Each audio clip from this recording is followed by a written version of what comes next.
I think we're recording now. It should be on your screen as well. It says we're recording. It does. How are you? I'm great. How are you? I'm doing great. So before we start, we'll preface this by we don't really know what we're doing here. We just wanted to hang out, talk about poetry, talk about arts, maybe cure some diseases. I Hopefully. didn't tell you that earlier, but yeah, we're gonna maybe we're gonna create some save some lives. That's a good goal. Okay. Uh, so for I'm not good at introducing people because who the fuck am I to introduce anyone? I'm nobody. Um, who are you, and why are you sitting in front of me right now on my computer screen? Hi, I'm Ruby. Uh, um, Dennis's kid. I am a author and a poet and an artist, and that's what I do. I'm here to show off my books and talk about all the fun adventures and poetry that I've had. Nice. Now, before we begin, last night we were talking, and you said you were good at 5 things that you curate, right? Yes. All right. Yes. So the 5 things are poetry, obviously, and you're new to writing. Yep. You haven't been doing it all your life. No. Okay, so writing, art. I'm gonna guess baking, Yes. being a mom. No, because I'm only an No, that's not auntie. one of them. No, I'm only an Oh, okay. auntie. Uh, well, don't tell them that I'm a bad father about that. Um, three. I got 3 of them. You'll never guess the last one. Mm, well, I only got 3 so far, right? Skipping rocks. I'm really good at running fast. How fast? Like, I'm super fast. Could Like, you be? Usain Bolt can't catch me. How about Forrest Gump? Competition. You want to lay out Competition. a? You want to lay out a I don't know. Forrest, are you listening? Are you watching? You want to challenge her Is this an to run? official call out? Okay, wait. Fast runner, length. I got about 500 yards in me before I get Whoa, that's a lot. like 4 football That's fields. 5 football fields. Yeah, 4 or 5 football fields. Yeah. You could run full speed for five Not full football. speed, but I will definitely outrun somebody for probably close to a mile. Yeah. Okay. Impressive. I don't do I anything with like it. it. I hate working out. Yeah. No, I don't. Nobody actually likes working out. Nobody does. There's psychos who lie about it. Definitely cycles a lie about it for sure. I think I asked you're drinking a Miller High Life. I am. My daughter is bougie. That's a fancy beer in my eyes. It is Um, champagne of beer. it is the champagne of beer. I am drinking my Natty Ice. No, grounded. Um, yeah. So the idea of this stream, this podcast, or whatever it is we're going to talk about poetry because that's what we love the most. Um, well, I don't know if it's what we love the most, but it's what we're good at. It's what we think we're good at. Let's go with Why that. does my why does my voice keep getting higher? Because you're questionative. You're not sure. It's Yeah, I don't psychology. know. I don't think I'm good at it at all. I think you are. Oh, see, I Ha. did that. I just did that so I'd get some, love. So poetry though for you is newish. I think you I Very think new. you said it's like in the last couple years. I actually, okay, let me back this up. My intro to poetry was actually about 20 years ago. I Oh, was okay. gifted the book Where the Sidewalk Ends by Oh Shel yeah, yeah, Silverstein. sure. And that was the only poetry that I had in my life for about almost 20 years. And then in June of 2023, my best friend died very unexpectedly. And I did not know how to cope. So I started writing poetry to help. And that was in 2023. And I had this big, huge folder on my computer of poems that I had written about her and how I felt. And it helped me go through some other stuff mentally, like issues with my mom and things like that. And I wanted to see what it looked like put into a book. So that's what I did. And I ended up with I Swear I'm Not Sad. Excuse me, which is a 40 poem collection of what I believe to be some of my saddest work. And this was all before That I makes knew sense. what poetry even was, stuff like that. So, very sad, very misleading title. Um, and then after that, I was able to sell a few of the copies of the books. And that kind of gave me like a push, like, okay, maybe this is something I can be good at. And that's how I ended up starting the poetry club. Okay. So I published I Swear I'm Not Sad in September of 2024. And that December, I went to my library and I said, hey, there's no poetry club. I want one. And they said, well, okay, but you're going to be running it. And I said, that's fine. Let's just How get much this do I set get up. paid? No, it's all volunteer. I had to apply through the city to be a volunteer, and they did like a background check and everything. And so now I'm an official city volunteer for anything I want to do. But it took about 3 months of planning. I was going to the library and they would meet with me and talk about what do you want this to be like? When do you want the meetings to happen? And then they had me sit in their poetry section and reorganize it. So I got to read a lot of poetry then. And like I said, up until that point, really the only poetry that I had read was that Shel Silverstein book. So it was very, very nice. Very So nice when to you had to reorganize the poetry section, how did you reorganize it? Did you do it just alphabetically or by genre or by what was lame and what wasn't. uh, I literally oh boy. I We what? got rid of 80% of the books. No, seriously. They had their poetry section is like not even that big. It was like maybe 4 feet wide, 5 shelves How tall. big? Not Okay, so what's the population of your city? What is for the library? I don't know the population, but it's not a small town. It's a city. Okay, I'm just a little bit outside of Orlando. okay. So about that much people. So there should be more books. There should be a lot more poetry books than there are. And I told them that. And they had a lot of really, really old stuff that like nobody's really looking for these days. Everyone's read Shakespeare. Yeah. Everyone. So I gave them a list of books like, hey, you should get some more Mary Oliver books. You should get some Ocean Vuong books or, you know, anyone. Anyone. So That's the that was thing that with you that surprises me being kind of new to poetry, the abundance of knowledge that you have for different authors is crazy.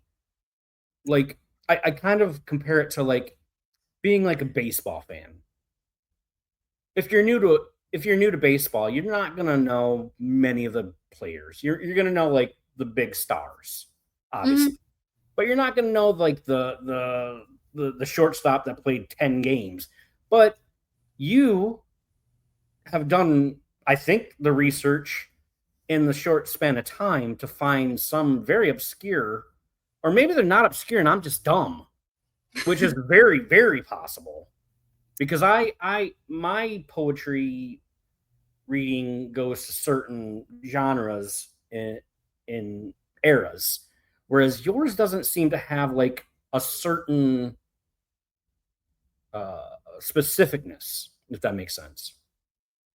I think that I'm just really lucky that I got into it late because I have my own personality, obviously, but when it comes to poetry, I didn't get influenced. Like, I didn't grow up reading Sylvia Plath. I might be a sad girl and I love Sylvia, but I didn't grow up in high school reading her or anything like that. I didn't read her until I was 25, 26 years old. So I think I get to explore a little bit more because I'm coming into it so late, Right. which is Yeah, nice. you're not. Yeah, your clay is still usable, movable. Mm-hmm. Whereas mine, I mean, I didn't know. I wrote my first poem when I was probably like 10. Oh, Why did I write it? Do you want to? You probably can guess, right? was it school? Oh, actually, now I have to think about it. Maybe the first poem was for school, but the first real poem was for the girl down the road, I right? knew it. You didn't say it, Yeah, you're right. but I think that's probably every guy's first poem, even if it's not, even if it's just a love letter. And a love letter is a poem too, I guess, Yeah, but just yeah. you know, a different It's structure or whatever. narrative prose. Yeah. Narrative. So, but yeah, the first poem that I ever wrote was for a girl down the road. But then uh, my sister Trisha and my sister Tina, your aunts, they went to Mhm. prison. They went to prison because they were selling uh, drugs, and they got caught. Yeah. And you can only write so many letters to a person in prison for 10 years before you have to like find a creative way to say what you're trying to say. Right. So a lot of my poetry was written to them while they're in prison cells that no one else will ever read. But even then I didn't think I didn't know I was writing poetry. I don't think. I think I was just writing them letters to get them through their days. Poetry is actually really huge in the prison system, and I did not know that until I started writing poetry myself. If you go on like the prison pen pal websites, Mm-hmm. they have pages and pages and pages of poetry written by the inmates, and you can read all of it. And I picked out a couple of pen pals just Yeah. from their poetry. Like, hey, girl, your poem is sad. Let me be sad with you. Let me pray with you. Like, and I think it really, really helps them say what they want to say, because when you're looked down on in society and seen as not very smart, you end up wanting to say things in a very eloquent way to where people can't mistake what you're trying to say. So I think that that's how poetry ends up being so big in places like that. Yeah. I mean, what does the cage bird sing? You're in prison, Maya right? Angelou. Okay. I Oh, mean, was that that's a Maya Angelou reference? it was, yeah. I'm showing my intelligence for a second. I had to get it from somewhere. Yeah, of course, right? I mean, you're much smarter than me, obviously, but but yeah, you're trapped in this situation, and largely once you're thrown into that situation, no one's listening to you anymore. Your lawyer will because you're paying them to listen, but for the most part, your loved ones have to go about living their own lives. They have to continue living. So the only way, I mean, the best thing that could ever happen to me, and I probably shouldn't say this on social media or internet or go to prison, I'd probably write 10 books. I'd probably write 10 books because that's all I would do. I would just Yeah. write. Yeah, there's nothing else to do. Yeah, there's nothing else to do. Give me a typewriter. Can I get a typewriter for my cell? These days, probably. I mean, Well, and that's another thing with the club is that since starting the club, I've had plenty of people reach out and message me and say, hey, this is how poetry saved my life. This is how poetry got me through this and that. And it's kind of a weird feeling to know that, like, how do I put it? it's a weird feeling to know that you're in a group that helps keep people alive. And you're Yeah. not even doing anything crazy. Like, I'm not handing out Narcan or anything like that. And the funny thing is, you're also maybe not even reading everything that every person writes, but No, but their singular act of being able to write it with the idea that maybe someone, just one person, is reading it makes you feel a little less alone. That's why when people say you shouldn't write for other people, you should write for yourself. Well, yeah, every fucking person writes for themselves. But if I'm not writing for someone to connect with it, then I should just think it and not waste my time writing it. exactly. If I didn't want somebody to connect with the stuff that I wrote, I would not have published 2 books by now. Yeah. You want someone to connect with it. You want to it's a way of understanding what your thoughts are. Well, and that's actually, I've sold, I don't know how many books that way because I set up at the art show. It's outside, big groups of people in the city walking past all over the place. People will stop and they'll be like, "Oh, what's this?" And I tell them, "It's my book about grief. It's poetry about grief. It's every sad thought. You're reading my diary right now." And people want to be seen in their worst moments. People Yeah. do That's not weird. want to be hidden. They want to be loved and they want to be held, and misery loves company. And that's what I give people. So I've actually sold a lot of books that way because people just want to be seen. Yeah. So, okay, so this question. Have you ever had someone come up to your booth that you don't want to buy your book because you just look at them and know uh, they're not, it's not for them? There's 2 situations. The one situation, the lady comes up to my table and it's an older woman. She was probably in her 70s or so. She comes up to my table and I give her the spiel about, my dead friend and all that. And she goes, "Oh, my best friend's husband just died. I think she'll love this book." And my eyes got really big and I was like, do I yank it out of her hands or do I make the sale real quick? And I chose to make the sale real quick. Sure, yeah. Make the sale every time. But I felt really, really bad because I was like, this is an older woman who has so much more life experience than I do. She's going to read my little 20 something words and think this is the writing of a child. But So, also, maybe it's too soon. If her husband just died, maybe let her grieve. yeah, I thought that too. I was like, oh, maybe we should give her some space. But I wanted the sale. I was selfish in that moment. The only I other, don't know if it's selfish. I think I would have done the same thing. I mean, I asked you the question, you know, do you not want certain people to buy it? But at the end of the day, we still want money too. the only other time I had any concern about someone buying my book was this little girl who was maybe 12, 13 years old. She Yeah. comes running up to my booth and she goes, "I love poetry. I want to buy this book." And it was I Swear I'm Not Sad. So it was one of the smaller books, but that's my saddest work. And her Yeah. dad goes, "Oh, well, what's the book about?" And I choked and I said, "It's just poetry." And I said, "It is PG-13 though." I said, it does get a little, you know, and I couldn't say anything. I said, "It just gets a little, you know."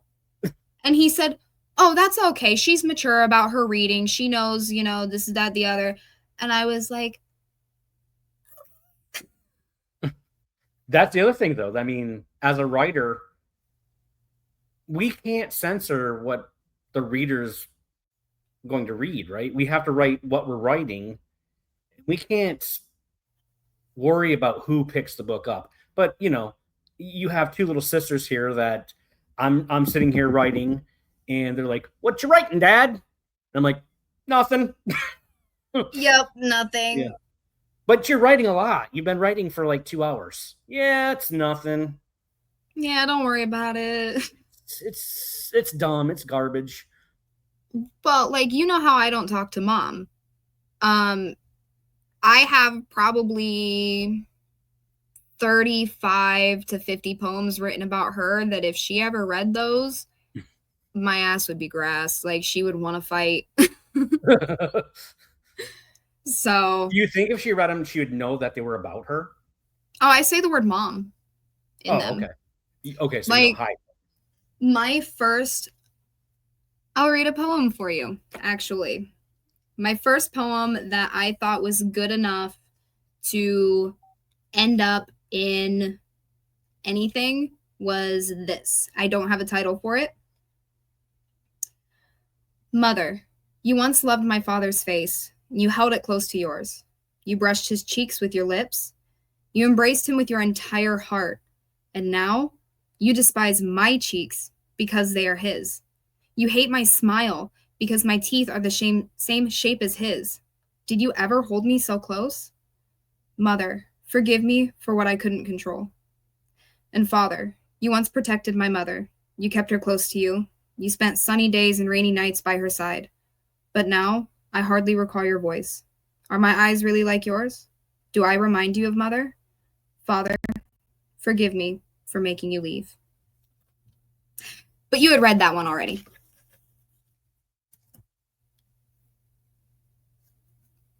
It's I wish she could comment. I don't. Just took a And that drink at was the same obviously written time. in Jinx. that was written in a phase of my life where I had separated myself from everyone. Mhm. You know, right after Gabby died, I did not talk to you. I didn't talk to anyone. All my friends were trying to reach out to me. No one could get a hold of me. So I isolated myself. But at the time, I felt like I was so much, you could say, that I felt like Like too much? Like you were too much? yeah. And I felt like that muchness pushed everyone away in a sense because they didn't know how to handle me before. Now, when I'm grieving, they really didn't know how to handle me.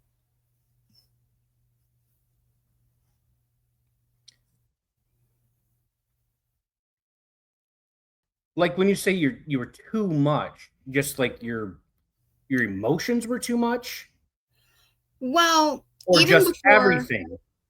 just everything, I have always been the wild child. I have always been the one with stories and the one who has a lot going on all the time. Mhm. So that was a lot for people to deal with. I had a hard time keeping friends, keeping relationships, parental, familial, anything. I had a really hard time with that. And then when Gabby died, that kind of kicked it all into overdrive because I became really mean. I didn't want anyone around. So anyone that did try to come around, I pushed away by being a terrible person. Yeah. So, as we know. Well, I think it's in our blood that we keep our circle small. Even to this day, I don't have friends.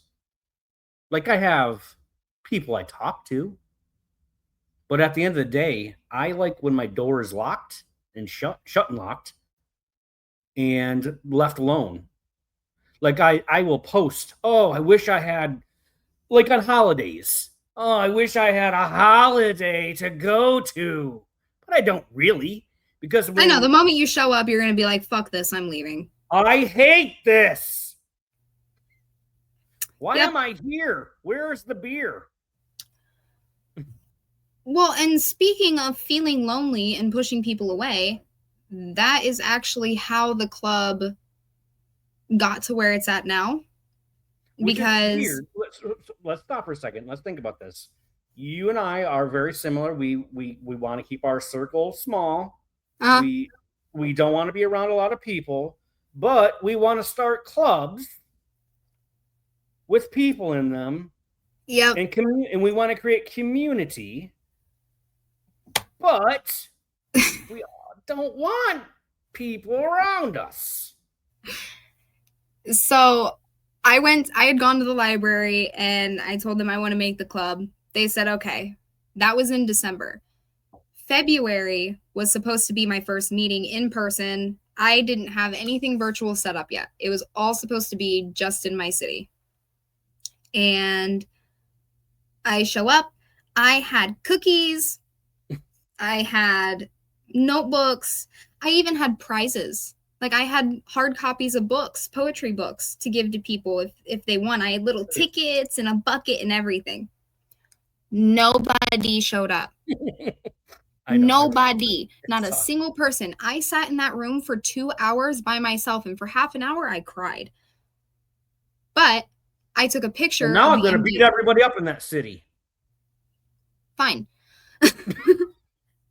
But I took a picture of the empty room and I posted it on Threads and I said nobody showed up. That post went viral. Oh, and I know. I didn't know that it would. So that's how I ended up making the virtual Poets Club. And how many members are in it now? Do you want to say? Over 200. 200? Nice.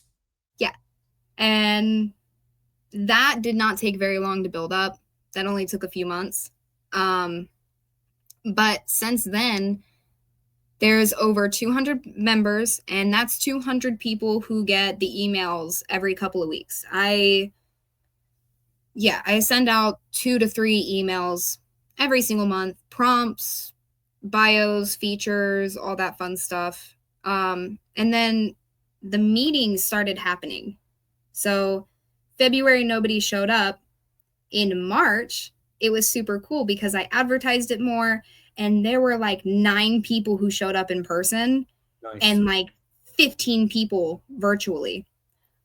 I was like, whoa, okay. So that's kind of what it's been like since then, too. Yeah, I need to. You usually have them on weekends when I have the sisters, and I try not to be on computers and screens during the weekend. But that's fair. But we need to join one, and at least, even if we're not reading poetry, just watch. I'm working on getting it to where I can record the meetings and post them, but I don't know how to do that. So okay, so you know what? I'll start. Even if I'm not participating in chat or anything, I will record them for you on here, and then we can post them wherever you want to post them. Okay, that works. Okay. Deal. But yeah, that poetry club happened, and it's been really nice because there's actually a few local authors from this area down here who show up, and it's just nice knowing that other people have tried to take it to the same level that I am trying to take it. So like while working on the club, I wrote my second book, which is Life's Lessons, and that's the full-length collection. It's 100 poems, and it's actually broken up into 4 categories. Let me, like that. And the categories are questions I'd like to ask, in and out of love, sending a letter back home, and life's lessons. So very organized. I'm going to pick one page number-wise for you to read. Are you ready? Okay, actually pick a number 1 through 100. That's easier. Well, yeah. Okay, yeah. 33.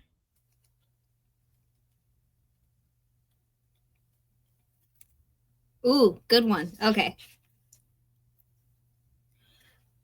Grand Puppeteer, let me tell your story. Painted and strung up, carved by desire. Your marionette, brought to life by the chaotic divine, reveling in your glory.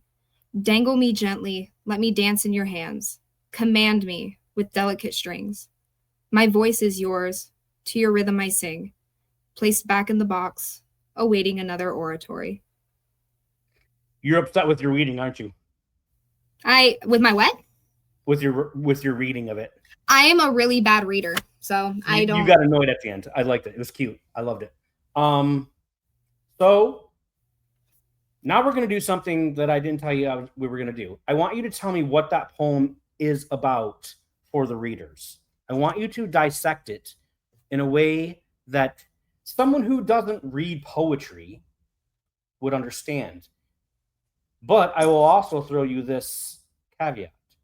If you don't even know why you wrote it, or understand what it means, that's okay too. Because sometimes some of the best poetry that I've ever written is shit that I look at and I'm like, where'd that word even come from? This one, I actually remember the exact argument that inspired it because I am crazy. I hope it's I'm not about toxic. me. It's not about I'm, me, is it? no, it's about an old flame. Some stupid boy Some stupid boy. that I told you shouldn't be talking to anyways.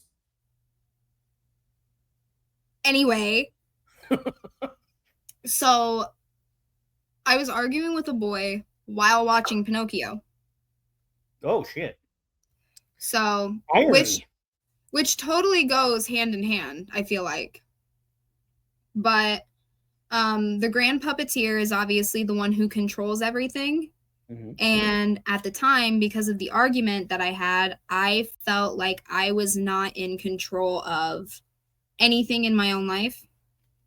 And I told him, I remember saying in the argument that if he didn't like what I was saying, he should just tell me what to say. Right? Bold move. And the whole time I'm sitting there thinking, I'm watching Pinocchio and I'm just thinking, I'm a little dumb marionette. Look at me saying what he wants me to say. And then I was like, hold on, wait a minute. There's something here. So as soon as he left, I wrote a poem. And that was this. Boom. Did you see him again after that day? Yes.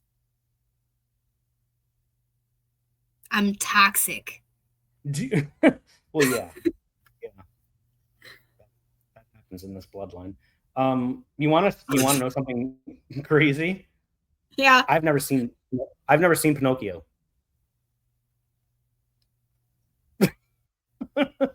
Fix that. No, Fix I'm yourself. not going to.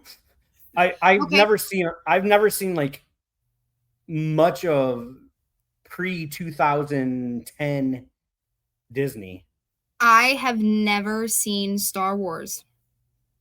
Whoa. And I never will. You never will watch it. I don't even know what a Star Warrior is. It's not a Star Warrior. Yeah. There's Don't tell me that. There's no such thing as a Star Warrior. Then why is it called Star Wars? Literally 700 hours of Star Wars movies, and I don't think they'd ever stated Star Warriors. Then they're fucking up. They should. They should have let me write the movies. We're gonna get canceled for this. Take it back. Say that was a joke. It was definitely a joke. I'm in character. This is a skit.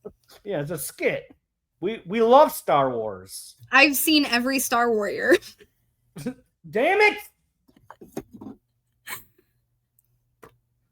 Oh, we'll edit that. So yeah, that's. What is your favorite? What is your favorite Star Wars movie? I've never seen any of them. You're lying. I'm not. I've literally never seen any of the Star Wars movies. Everyone stop watching for a second. You gotta pick one so they're not mad at us. The first one then. What's the first one? Just fucking say you like the Ewoks. Okay, yeah. I like the Ewoks. Do they wear loincloths? Yeah. Yes? I don't know. Okay, then yeah. Yeah, I totally like the Ewoks. They're cool. I don't like Star Wars either. So we just pissed off a whole lot of people? Yeah, we're gonna get canceled. This is the last show. Pick another number between 1 and 100. 63. Oh, this one's sad. Okay. Wait, do you have any happy ones? Yeah, Okay. but this is 63. All right. You asked me to tell you about the angels and God. You swore you could Okay. hear them, but you couldn't understand. So I told you of Michael and how he rose to the occasion while fixing the front door that you broke in. You warned me to lock the deadbolt from now on. Don't just lock the knob, use the chain too in case I break through. You never could trust. Life left you abused. Wherever you are now, know that someone is praying for you. It's a beautiful poem. That one hurts to read in like down deep in my gut. It hurts to read that. Yeah. The guy that is written about, we're going to call him Jay. And Jay is a schizophrenic guy who would frequently break into my house. Oh, Yeah. He would frequently break into my house because my house was safe. And he did you not started think feeding him? I did. I started feeding him. I made him soup and I would let him take showers. And he did not think I was human. He thought that I was an angel, Well, you but are. not in like the way, and The dead have an angel? more like be not afraid type of thing. You're a safe house. Yeah. So he knew that he could go there and be taken care of. And he started asking me one day about Bible stories. And I asked him, why do you ask? And he said he swore he had heard a detailed explanation of the war between the fallen angels and heaven, but he couldn't make it out because it was all in a different language. So he wanted me to translate it for him. Okay. So, So yeah. for He's in people, prison now. that happened. That's not surprising. Probably the best place for him, maybe. To If be it's, honest, right now, yeah. yeah. And I'm not saying I don't believe in the prison system for a lot of people, but for some people, it, it might be the best place. He Just is to, housed, he is fed, and they are giving him the medication that he needs to take. and So that room that he's in right now, even though it has bars, is the same room that you gave him when he was hungry. It's a place of safety that no one else can. Hopefully, no one hurts him there. I really hope not. I would have some issues if they did. So let's discuss this further. Take this to a different, well, not a different point, but people are meeting you for the first time this way. You've just read a very beautiful poem. Are you a believer of the afterlife in the way that you spoke of God and heaven, or do you think of it something in a different way? Were those just metaphors? I am Catholic fully, but not in like the I go to church every Sunday. I'm a good cat. Not that. Um, I follow more along the lines of the exorcists and the demonology side of like dark Catholicism.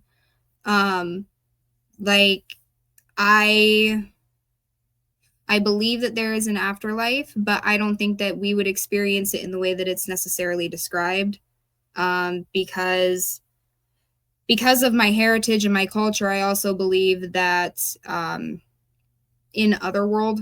So I think that the afterlife exists alongside our plane in a different dimension. And that's why sometimes we can interact with ghosts, but it's never very strong. Um, So the I afterlife don't, is parallel yeah, to our existence? Okay. yeah. And I do believe in reincarnation, but I think that you have to tick off certain like activities, so to say, in order for that to be necessary for you to even have to do that. So like one of the things in reincarnation is that you could not be reincarnated in the same time frame. of the current lifespan. Mm, Would that be fair? yeah. Okay. I'm just trying to understand because I am a full 1,010% atheist. Your sister Lennon, for some reason, has decided that she believes in God. Uh, Charlie does not. Um, but I believe in raising the kids to believe in whatever they want to believe because no one knows. I would love that reincarnation is a thing, but selfishly, if I can't be reincarnated into the same world that I was already in, I don't want to be reincarnated. I don't want to meet new people. I I don't mind the idea of reincarnation because I don't get to remember the last playthrough. When you make a new character, it's a new file. So You get the Men in Black pen in the eye thing. yeah, Yeah. exactly. Um, I was sitting here thinking about what conversations we would have today on this first podcast, and in your dad's way of wanting to kind of push envelopes a little bit, I did come up with one thing that I really dislike, and I'm gonna say it now, and you can be like, don't say that anymore, okay? Okay. But I really have a problem with bisexuals and agnostics.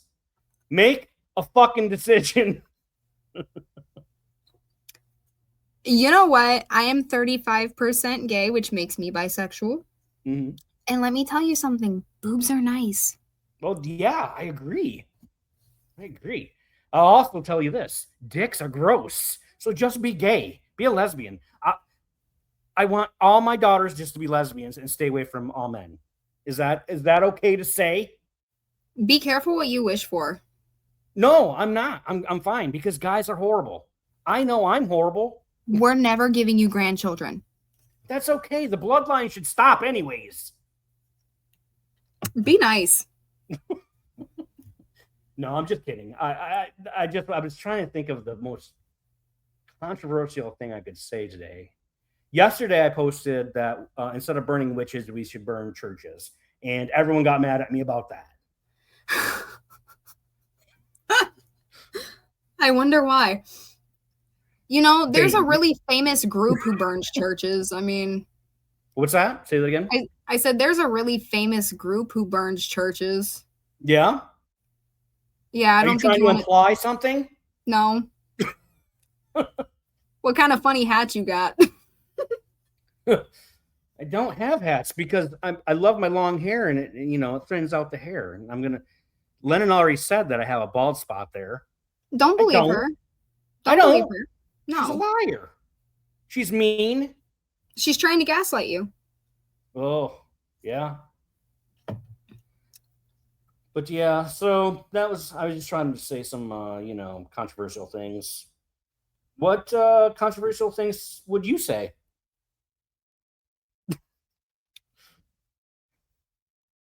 And if you say pineapple on pizza is good, we're done. Well, it is, but that's It's beside the not. point. And you know what? I think I caused enough controversy by saying that I don't have a favorite Star Warrior. Oh, that's true. That one is gonna burn us down. That one is gonna burn us down. Yeah, the point at which I said that, I'm sure people just nah. Yeah. They picked up their computer and they threw it outside. They They were like, defenestrated their she is computer. pretty, she has good poetry, but she said Star Warriors? She's insane. I thought men wanted to be warriors, but whatever. I mean, I think they do, but do you have any of your artwork available handy? I can grab some.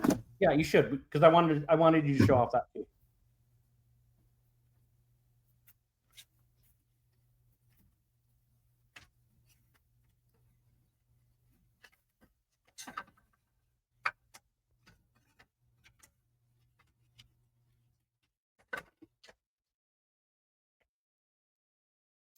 Okay. So, Because this has kind of been like your new obsession, right? wood burning? Yeah. Okay, so I have been working as an artist for probably the last 6 or 7 years. Oh, so you were doing this before poetry then? I was painting before poetry. This started maybe a year ago. Okay. That even looks kind of looks like us. The face looks like us. I used my own picture as the model, which may be Okay, well, that makes sacrilegious. sense then. That Makes might be sense. sacrilegious, but I'm not sure. And Your then grandmother is an artist, and she does. I hope I'm saying this right. A caustic, where she melts waxes. Yeah, Is that what it's called? I'm pretty sure. Okay. But Oh, I like the one on the left. The jackpot, the sevens. Yeah, that one. this one was really fun to do. And then I really like doing the tarot card art. Now, are you into tarot? Yeah, I read tarot, which totally goes against Should me I have saying known I'm that? Catholic. Huh? Should I have known that? I feel like you should have picked up the hints a few times. Okay, well, I'm dumb. I like the one on your left the best out of that one. This one? Yeah. This one is always a hit and nobody buys it. And I don't know why. I think they just want me to have it. Yes. I like that one. I think they just want me to have it. I honestly should buy that one from you and put it on my front door. You could. I should. You can have it. But yeah, that's just a little example. The rest of it's buried in a box. Do you happen to have any of your paintings readily available? No, actually. I sold my last painting last month and I have not painted since. What kind of paint? What kind of painting? Acrylic.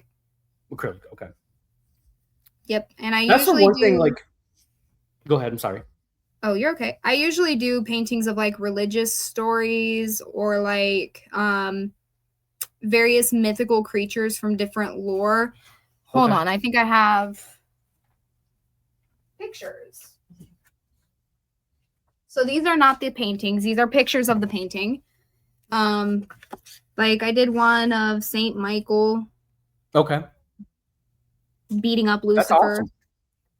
And then like this one is from Japanese lore. It's a samurai frog because frogs are seen as very lucky creatures. That's amazing. Yeah. So that's the kind of paintings that I used to do, but I haven't done that in so long. Honestly, lately I've just been focusing on books and burning, but even that has gotten, like, even focusing on the books has gotten way easier because I got fully published. So now I don't even have to order the books myself. That's awesome. So how does one person how does a person buy your book right now? What's the best way? Do you have a website? Amazon. Yeah. Oh, the only one we're banning Amazon. We're you know, they say support artists, but the only way that we can fucking do this shit is using these services. But block everything, okay? Boycott everything. Boycott Amazon unless you're buying my book. Right. How about that? It's an unfortunate situation. Yes, he makes tons and tons of millions of dollars and is a douchebag, but it's the only way that we can sell the stuff. But I make $7 per book. Boom. And that will buy you a hot and ready at Little Caesars, my favorite. Exactly. Or it'll buy you some tall boys at the gas station. And you all should buy her book. You should probably buy it 3 times. You should buy a copy for yourself, a copy for your kid, and a copy for just in case. Don't buy a copy of this for your kid. If your kid's over 18. I would say over 14, probably. Yeah. You want to read another one? But Want to read another poem? if you give me a number, Okay. I did 33 and 63. Oh, let's do page 6. 86. 6.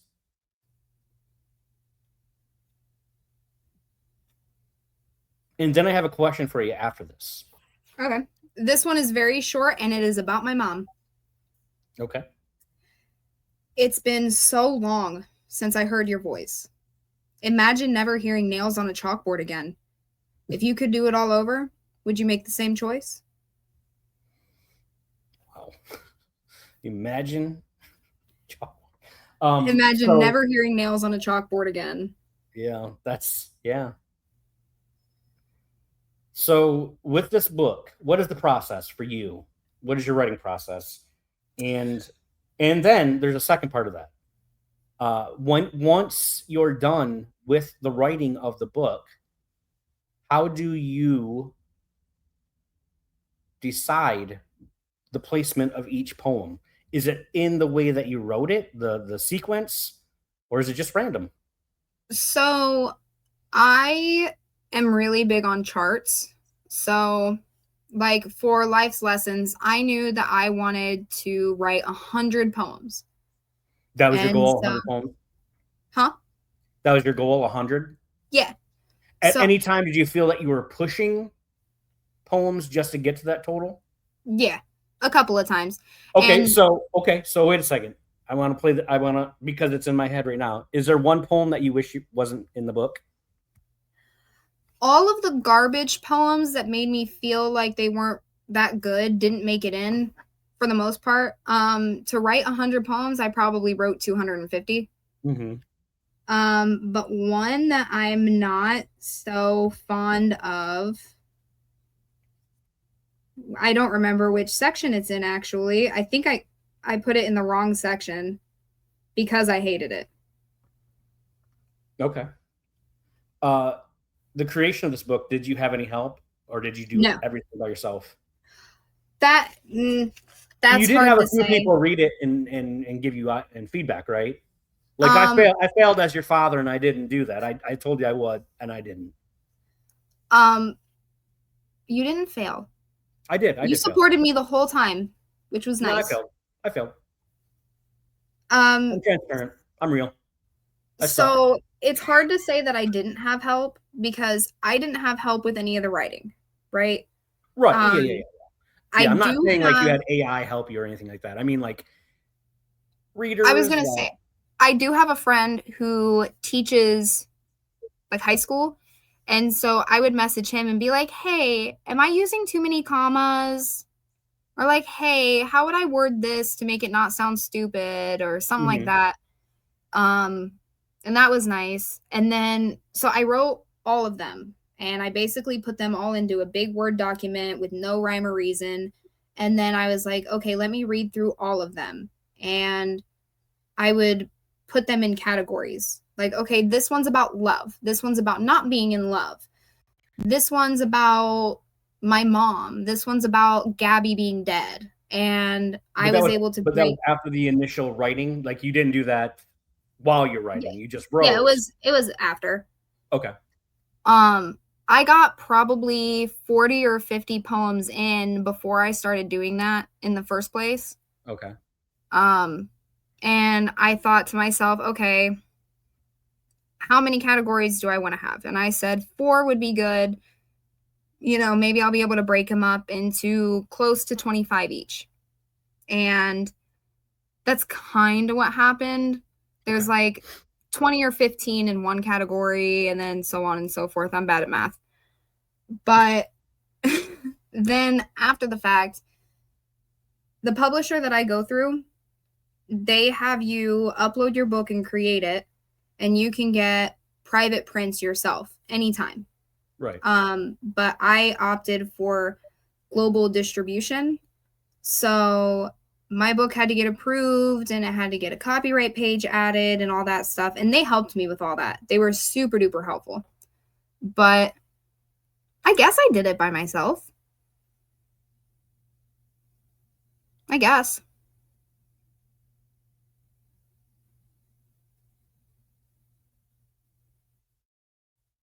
You locked up a little bit. Oh, that's okay. Go back 30 seconds so I know what you said. I was just saying that I guess I did it myself. Okay. Are you working on a third? Yes. How many poems are you in?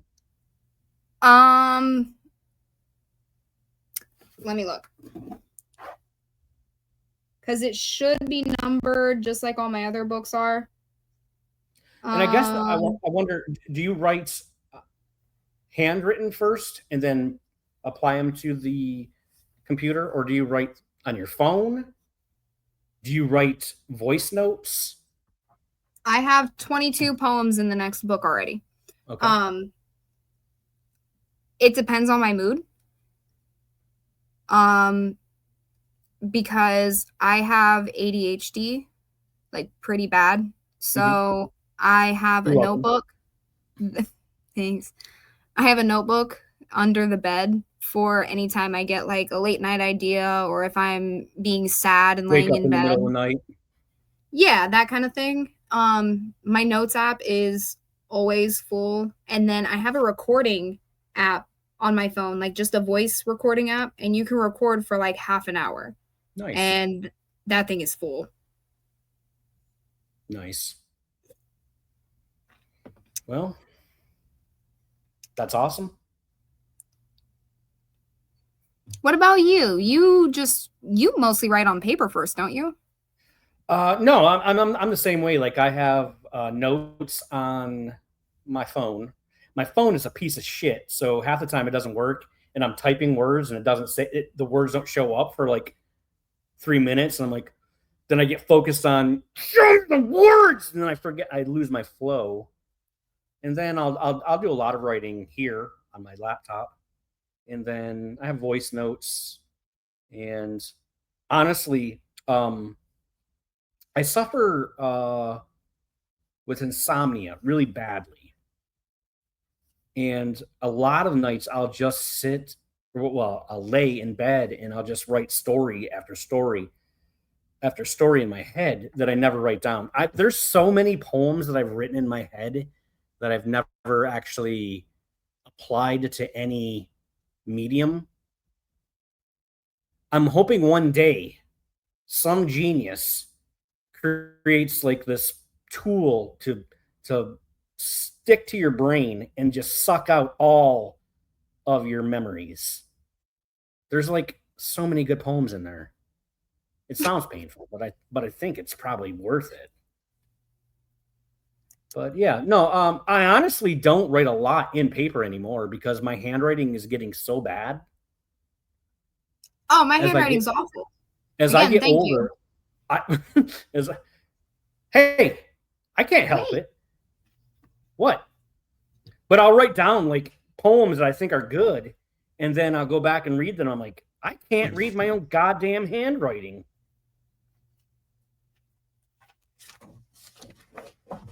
You can't read that. Well, no, I mean, it's too blurry to even read online, though. Somewhere there's a poem about Star Warriors, I assume. No, there's not. I don't spend time thinking about the Star Warriors. I'm pretty sure you have a lightsaber there somewhere. I just know it. Do you want me to read a poem since you read Yes. like 10? Okay. Do you want to do the same thing? You want to pick a number? 1 through what? Hold on a second. There are some that I will not read out loud, so Yeah, we don't want to read 5 through 70. What? I said we don't want to read your smut. 5 through 76. 58. 58.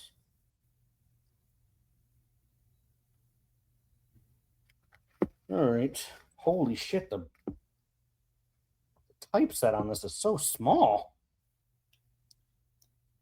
All right, it's called Nightmare. Slamming feet penetrate my sleep. I awaken to another nightmare as you cut up the can and smoke your mind away. Again, today. Must be Thursday or Monday. Who knows anymore? You light a cigarette in the kitchen, pour a glass of wine. You walk away from it just to do it all again in the bathroom with the lights turned off. So you won't see yourself. You light another cancer stick, piss the night away. So that was about your aunt who was a crack addict, who didn't tell me that she was a crack addict until I moved into her house. And I moved into a crack house. And we talked about this last night too. Yeah. That's kind of ironic that we that you picked that page where I learned how to. I didn't know how to cook yet, but I sure did learn how to cook crack cocaine. Terrible situation. Yeah, it was okay. Yeah,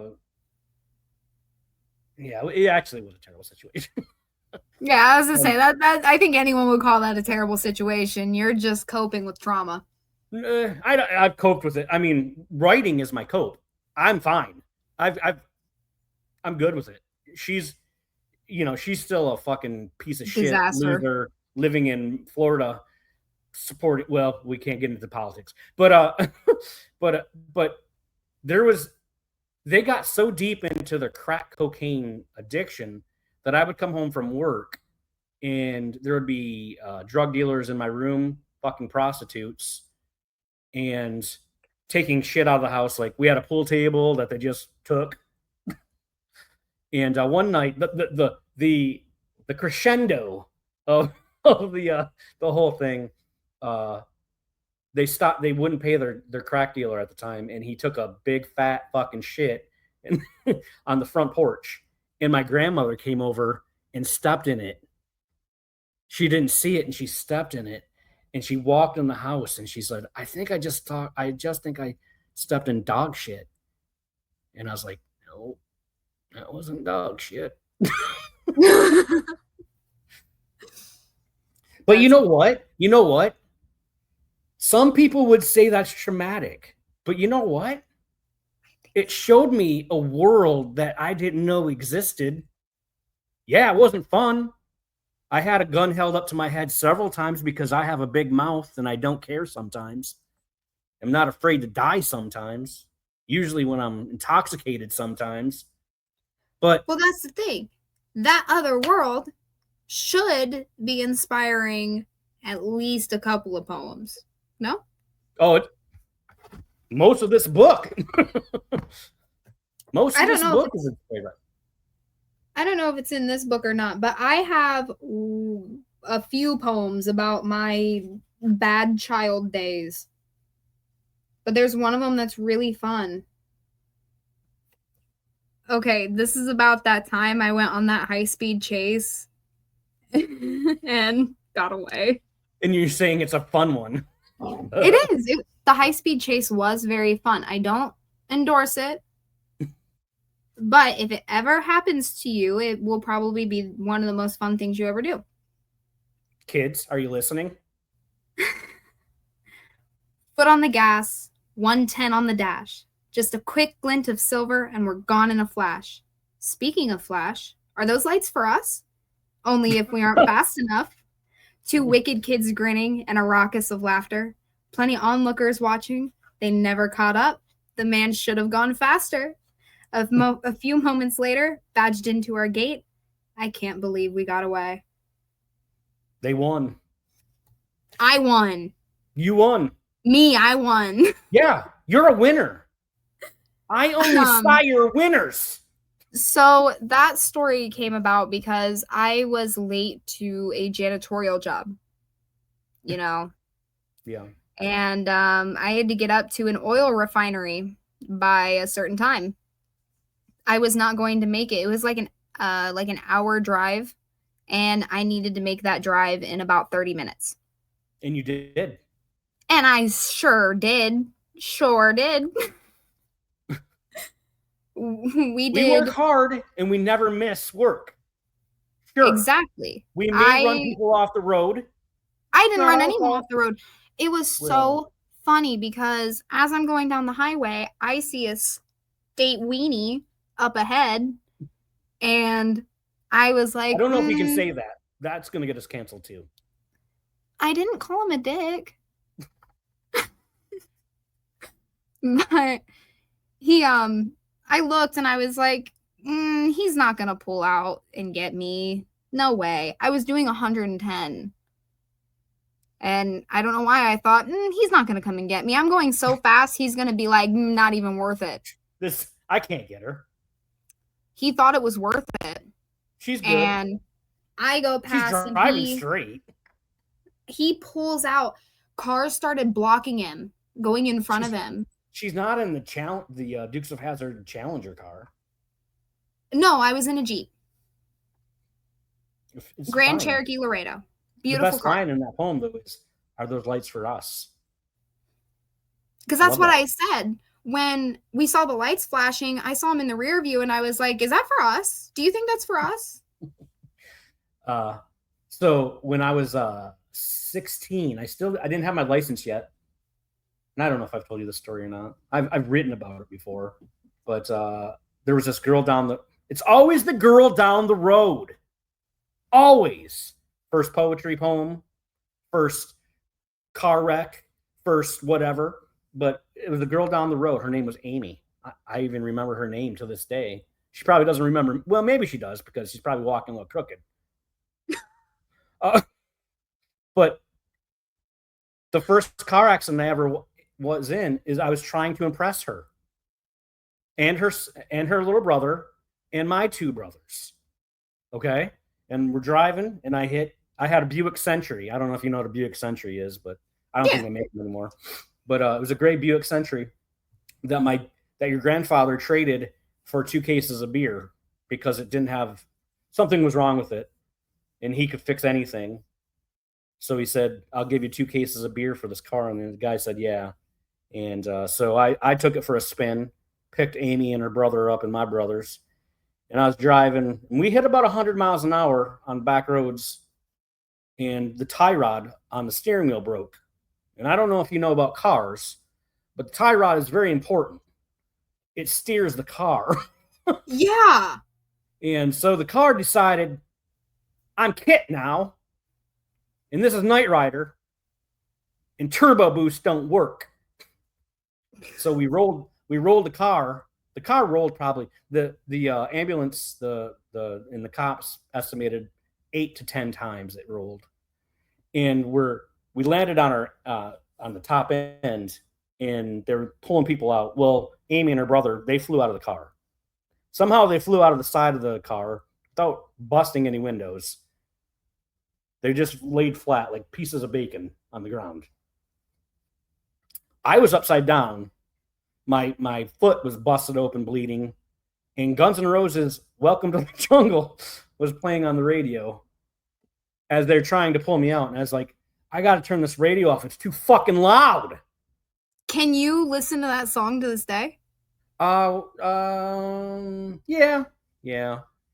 I have a hard time driving, but the song doesn't bother me. But I always thought it's funny that all this shit just happened. Like, my life could have been ended. I could have killed my brothers and these 2 people. And my biggest issue at the time was this radio is too fucking loud, and I need to shut it off before you pull me out. I asked about the song because the worst car accident that I got into, I still can't listen to the song that was playing. I can't remember the title of it, but it was a Kill Switch Engage song. Okay. What? This is the last time you are she didn't even sing, guys. Forgotten. You let your dreams die. Boom! Car crash happened. Fucking literally took that song literally. I went 15 feet in the air in the Jeep and went, because I only drive Jeeps, and flew about 35 feet out into a cornfield, landed right upright. I had hit a deer going 85 miles an hour. Jesus. Car was Okay, totaled. so let's go back to early part of the conversation about reincarnation, death, religion, heaven. Do you think this is something that I sometimes I think about because you've seen my posts about I believe this is a simulation, Mhm. that we live in a simulation. Do you think in that moment you died and then it just restarted? No, but I do have one moment that I do believe if something like that were possible, I have one moment where that happened. Okay, tell me. Don't be mad. Oh God. Seriously, don't be mad. So, I was 16 and I was very Mhm. much grounded and I snuck out. I told mom I had to work and I did not have to work. I had actually quit my job like a week before. Um, Why does every story you tell like the same story I told my parents and runs in the family. Um, so I tell mom that I have to go to work and I actually went over to my friend Devin's house hold on and a second, you Devin cut out. You paused. oh, so I told mom I had to work Okay, say it again. and Did you hear I me? told You cut out again. oh, okay. How far back do I need to go? Go 45 seconds back. Okay. After I interrupted you. So I tell mom that I have to work. And I actually went over to my friend Devin's house. A boy? And yes. And he told me we were going to smoke weed. Oh, okay. And I said, okay, that's fine. It was not weed, it was DMT. Okay. And so I did that and I basically woke up and I was like, I need to go. I'm going to go home. And they were like, you're still tripping. And I was like, no, I'm going to drive home. So I drove home and I somehow made it to my bedroom We do that. and We're good I at that. went I went to turn off the light and it was one of those ones where like you push the little black button Uh-huh. and I clicked it and when I did that, the light exploded.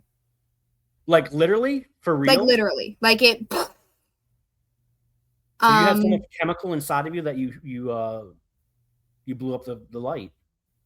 I think I'm an electrical being because streetlights turn off when I walk underneath them. Well, I think you're But like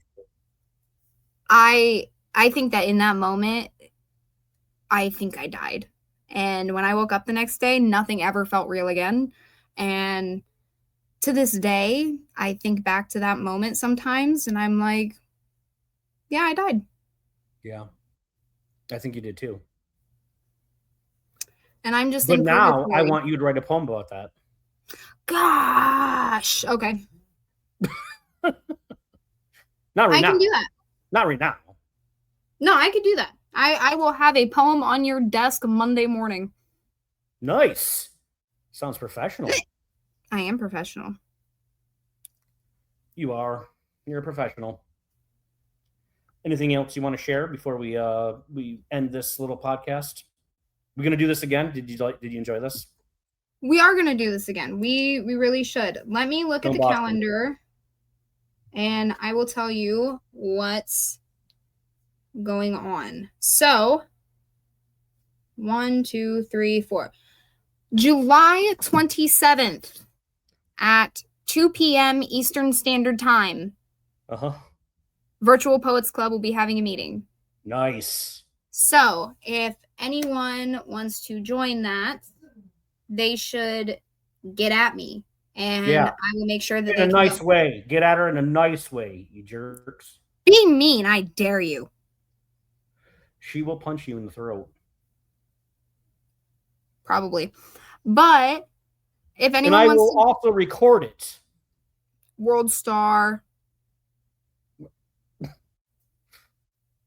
So, yeah, July 27th, we will be having a poetry club meeting. What is the theme this month? Heat wave. Oh, I picked that one. I chose that one. Did you? Yeah. Okay. Yeah, because Well, it was then I'm mad at 102 you. degrees. I'm mad at you What? because I wanted to do Lazy Poets Guide, Lazy Poets Summer Guide. I didn't understand what that meant. Then you must not be a lazy poet like myself. Well, I'm probably a lazy poet. No one wanted to call themselves lazy, and I think that that's why it failed, which means that's going to be next month's Okay, theme. but okay, so tell me what you mean by lazy poet. I wanted to Sell it to teach me. people Sell it to me. you don't want to fucking write anything. I can get you to write things when you don't want to write. You want to be lazy. I can get you to not be lazy while being lazy. But I'm a poet. I'm a writer. That's all I do. So I'm never lazy. Some of us are. Oh. It didn't apply to you then. Yeah, I mean maybe that's why I didn't understand. And people that joined your group, they're probably not lazy either. So the person who's running the show is the laziest one? Don't talk to me like that. No, but Heatwave is a good one. Lazy Poet is a good one, I guess. The other one was Sunkissed Sonnets, and I didn't want anyone to pick that. I can't write a sonnet. I can, but I think they're corny. That's my controversial opinion. I think sonnets are corny. No, that's not controversial. I'm so with you. Like, I don't like poetry that rhymes. I feel like it's the easiest poetry to write. If I wanted to write a limerick, am I wrong? I'll go and write a limerick. Yeah, I mean, I'm not okay. So I didn't study poetry. The only poets I've ever listened to are the Beatniks, Bukowski, Kerouac, and I guess maybe some of them used rhyming skills, I guess, but Bukowski didn't for sure. And he's probably my biggest, what's the word I'm looking for? Inspiration. So I don't like love poetry.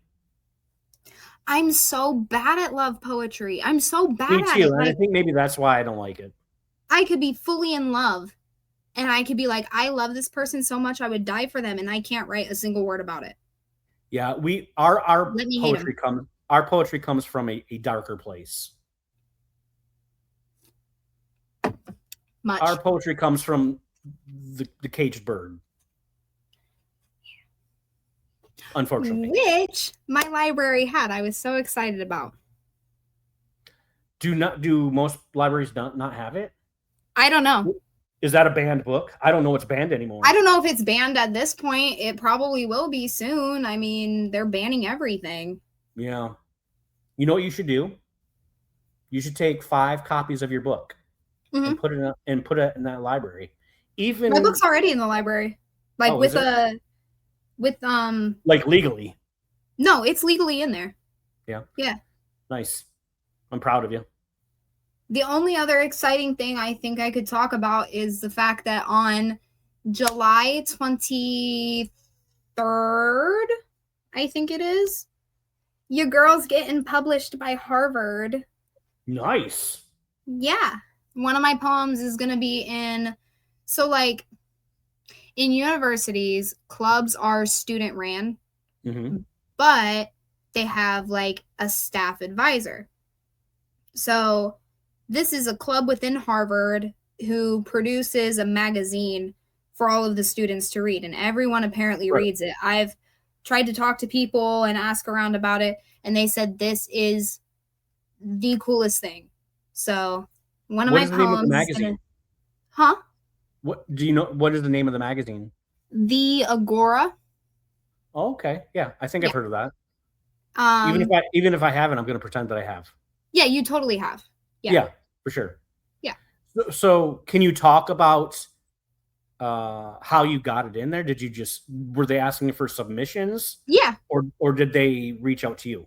They have an Instagram page, and it is the Agora magazine. Their logo is like a little blue TAM, and they were like, hey, we're looking for submissions about the Gilded Age. And I had just written a poem about how my great-great-grandmother great-great-great-grandmother had her nipples pierced. So I wrote about that. Nice. Can I be right back, like super quick? Yeah, absolutely. All righty. I'll be right back. Super duper quick. Okay. I can only assume that she's going to make some pizza rolls right now. She's making pizza rolls. She's putting us on hold. But if you have not read her work, I will post a link to her work on this video. It's amazing that she's only been writing for a couple years. It's like, not professionally, but seriously. That's part of what I want this little video chat podcast thingy to be. I want people to come on here and talk about how they fell in love with poetry and how they came to poetry.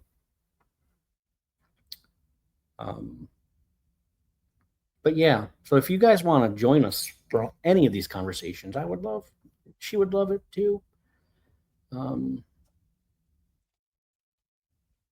But she's back now, so I don't have to talk to myself anymore. Yeah, please don't talk to yourself. People will think you're crazy. I was just talking about you, so it's okay. Was it nice things? Really? Do we have to go over this again? Maybe. That landed cool. I just said that you were probably out there making some pizza rolls for later. No, I had to pee so badly I thought I was going to explode. But my bathroom is attached to my bedroom, so it's fine. I was going to say she had the face of someone who had to poop really bad. But I was trying to be I was being a gentleman, and so I just went with the pizza rolls instead. Awful. Awful. What? What's awful? You. No, I didn't say it, though. I didn't say it. I said I was going to, and then I didn't. Thinking it is what makes it awful. Well, I wasn't thinking it either. For anybody else, I would have said it. But for you, I didn't. That should mean something. It does. All right, this is an hour and 22 minutes in. People are probably bored of this conversation. Tired of our faces. That's a them problem. Yeah, it is, really. It really is. But I think we should make 100 more of these and write 1,000 more poems. And we should also invite other people to come in and have conversations with us. And they should tell us about their poetry and their process. Be careful what you wish for, because I can make that happen. Oh, no, I want it to happen. Okay. But the only rule is it has to be really good-looking girls, so you can, hook your dad up with his next ex-wife. Okay. I'm just kidding. It was a joke. I'll find your next ex-wife for you. I'm working on finding my future ex-husband, but fine, I'll find you another ex-wife. Always thinking about yourself. Can I have one ex-husband? You can have as many ex-husbands as you want, I guess. I prefer ex-wives, though. Fine, I will find a Subaru driving lesbian to marry me and then divorce me promptly. Thank you. That's all that your father's ever asked for. Does she have to be a Subaru lesbian, though? You're the one that said it. That's just the gayest thing I could think of. Well, I don't. Is that a thing? Oh, yeah. Is there a club of Subaru lesbians? Oh, sweetie. Oh, I don't have Subaru lesbian friends. You have a whole world to discover. I don't know if I should discover that world. They probably don't want you to discover it. Yeah, I'm probably not. They want me to discover it. I'm probably not invited to that club. I'll put it this way. In a car dealership, the car salesman asked this older woman, she was like in her 60s, "Oh, is this your first Subaru?" She looked at him and she said, Honey, no. Why And is my first thought was she eats beef. why is it Subarus? Can you tell me that? Like, Because they're feminine, but they're also sporty and like outdoorsy, but they're like not masculine the way Jeeps are. Like Jeeps look like a dude vehicle. Like I drive a dude truck. But Subarus are classy and feminine. At least I think that that's why in my little bisexual brain, that's how it got made up. yeah, I don't know. I mean, I don't look at cars as sexual. You know what I look at cars as? The fucking pieces of shit that take me to work. They're the slave drivers. This is going to be the last topic that I speak on, I swear. It's not. It's not going to be. There is a community of people who I stumbled upon by accident who they're into cars. Oh boy. Like they're in like No, I know what you're saying. they I suck know what tailpipe. Yeah, I know that there's those people around. I watched a girl get exhaust blown in her face and everyone was like, yeah.